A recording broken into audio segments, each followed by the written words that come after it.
আমরা যথাসাধ্য ফুরফুরা পীর সাহেবরা এই সাল সওয়াবে চেষ্টা করে থাকেন। আপনারা আসবেন, খুব সাবধানে আসবেন, বুঝে সুঝে আসবেন। আগামীকাল থেকে ইসাল সব ২১, ২২, ২৩ মে ইসাল সব ৬, ৭, ৮ ইংরেজি কাজ কাম চলছে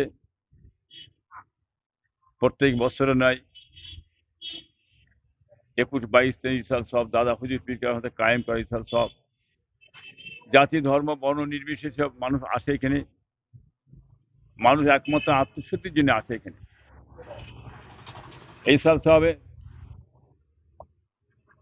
৩০ থেকে ৩৫ হাজার লক্ষ লোকের সমাগম হয়ে থাকে। এই সাল সব মানুষের পরিষেবা। আজকে আমার এই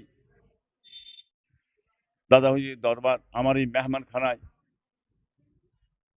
লক্ষ লক্ষ মানুষ আসে। তাদের খাওয়ার ব্যবস্থা, ইফতারের ব্যবস্থা, সেহরি সমস্ত ব্যবস্থা আমরা করে থাকি এবং আমার সব ভাইয়েরাই সব যে যার মতো করে থাকেন আর কি, পরিষেবা দিয়ে থাকেন। সরকারি থেকে এই ব্যবস্থাটা টুকটাক কিছু হচ্ছে, সম্পূর্ণ কি হচ্ছে না এখনো ঠিক আমি বলতে পারছি না। কাজ চারিদিকে চলছে, তবে একটু সুরাহার ভালো বলে মনে হচ্ছে।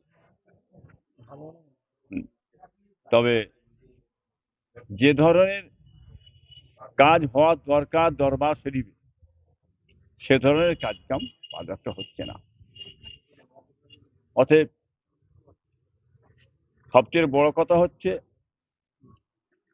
এই রমজান শরীফ মাস